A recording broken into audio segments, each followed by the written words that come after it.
আমরা পরিচিত হই তাৎসুভিও সাতোর সঙ্গে, যে একজন হিকিকোমোরি, অর্থাৎ সে শুধু তার বাসায় থাকে এবং মারাত্মক অ্যাংজাইটিতে ভোগে। তার বয়স 22 এবং সে বহু বছর ধরে হিকিকোমোরি হয়ে আছে। সে খুবই মানসিকভাবে অস্থির এবং এমনকি সবচেয়ে বোকারও প্রভাবে সহজেই প্রভাবিত হতে পারে। সাতো খুবই অবসেসিভ এবং সে মনে করে তার জীবনের সব সমস্যার পেছনে আছে একটি ষড়যন্ত্র, NHK নামের এক রহস্যময় সংগঠন। সেভাবে এই সংগঠন টিভি প্রোগ্রামের মাধ্যমে হিকিকোমোরি তৈরি করে এবং পুরো মিডিয়াকে নিয়ন্ত্রণ করে। সে একা একটি ফ্ল্যাটে থাকে যার ভাড়া তার বাবা মা দেয়। সে দিনভর মাঙ্গা এবং উপন্যাস পড়ে কিন্তু আর কিছুই করে না। তার অনেক সমস্যা থাকলেও তার সবচেয়ে বিরক্তির কারণ হলো পাশের ফ্ল্যাটের প্রতিবেশী, যে খুব জোরে গান চালিয়ে রাখে। একদিন সাতোর জীবনে প্রবেশ করে এক রহস্যময় মেয়ে, মিসাকি নাকাহারা। সে দাবি করে সে সাতোকে তার সমস্যার থেকে মুক্তি দিতে পারবে। সে চায় সাতো তার একটি প্রজেক্টে অংশ নিক, যাতে সে আবার স্বাভাবিক জীবনে ফিরে আসতে পারে। প্রথমে সাতো তাকে বিশ্বাস করে না, কিন্তু পরে সে রাজি হয়। মিসাকি সাতোকে একটি চুক্তিপত্রে সই করাতে চায়, যেখানে লেখা সাতোকে তার সব কথা শুনতে হবে এবং এতে তার জীবন পরিবর্তন হবে। সাতো খুবই সহজ সরল, তাই সে হাস্যকর এই চুক্তিতে সই করে দেয়। এরপর সাতো জানতে পারে তার সেই বিরক্তিকর প্রতিবেশী আসলে তার পুরনো স্কুল বন্ধু ইয়ামাজাকি কেউরু। কেউরু একজন হার্ডকোর ওটাকু এবং সে জানত না সাতো তার পাশেই থাকে। কেউরু বিশ্ববিদ্যালয়ে গেম ডিজাইন শিখে। সাতো নিজেকে লুজার প্রমাণ হতে দিতে চায় না। সে কেইরুর বই ব্যবহার করে মিথ্যে বলে মিসাকিকে যে সে একজন গেম ডিজাইনার। এরপর কেইরু বলে যে মিসাকি ও সাতোর মধ্যে কোনো দ্বন্দ্ব নেই। কেইরু চায় সাতো গেম লেখার কাজ করুক। সে সাতোকে লেখক হিসেবে নিযুক্ত করে। কেইরু এরোটিক গেম তৈরি করে আর সাতো তাগুলি সময় কাটায়। সে গবেষণার নামে পোন ম্যাগাজিনও জমায়। কেইরু দেখে মজা পায় যে সাতো এখন পুরোপুরি ওটাকু হয়ে যাচ্ছে। তবে সাতো কিছুই লিখছে না, শুধু খেলছে আর গল্প উপভোগ করছে। তখন কেইরু সিদ্ধান্ত নেয় তাকে আকিহাবানায় নিয়ে যাবে, যাতে সে গেম লেখা শুরু করে। তারা মেইড ক্যাফেতে যায় এবং ওটাকু পণ্যে অনেক টাকা খরচ করে। সেখানে সাতো তার আরেক স্কুল বন্ধু হিতোমি কেশিমার সঙ্গে দেখা করে। এই প্রথম সাতো এতদিন পর বাইরে বেরোয়। আমরা জানতে পারি হিতোমি ছিল তার সিনিয়র এবং তারা একসময় ভালো বন্ধুত্ব করত। সাতো মিশতে পারে তার জীবন খুবই খারাপ এবং সে বদলাতে চায়। এরপর সে মিসাকির কাছে যায় এবং চুক্তিতে সই করে। মিসাকি তাকে প্রথম সেশনে নিয়ে যায় এবং সেখানে সাতোর অনেক কাজ পড়ে। এরপর সাতো আর মিসাকি একসাথে বেশি সময় কাটাতে থাকে। সে জানতে পারে যে কেইরুর একটি গার্লফ্রেন্ড আছে।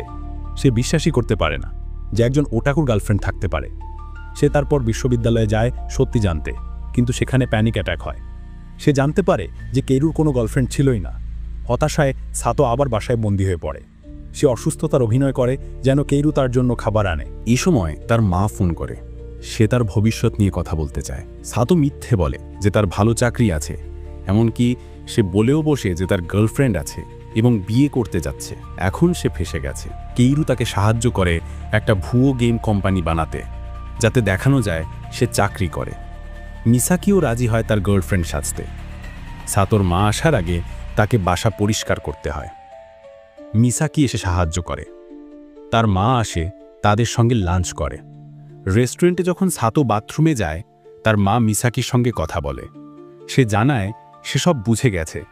সাতো মিথ্যে বলছে, কিন্তু মা জানে ছেলে যেন অপরাধ বোধে না ভোগে, তাই সে কিছু না বলার সিদ্ধান্ত নেয়। মিসাকি ও সাতো তাদের ভুয়ো সম্পর্ক নিয়ে একটু বেশি সিরিয়াস হয়ে পড়ে এবং একটা রোম্যান্টিক মুহূর্তও হয়। কেইরু চেষ্টা করে নানাকো নামের একটি মেয়েকে প্রপোজ করতে, কিন্তু সে ব্যর্থ হয়। সাতো এখন মিসাকির প্রতি সত্যিই কিছু অনুভব করতে শুরু করে। সে গেমের কাজেও মন দিতে পারে না। তারা সিদ্ধান্ত নেয় তাদের গেমটি কমিকেট ফেস্টিভ্যালে প্রদর্শন করবে।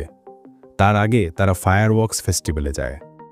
নানাকো আর কেইরুর দ্বিতীয়বার দেখা হয়, কিন্তু সে দেখে নানাকো অন্য একা ছেলের সঙ্গে আছে।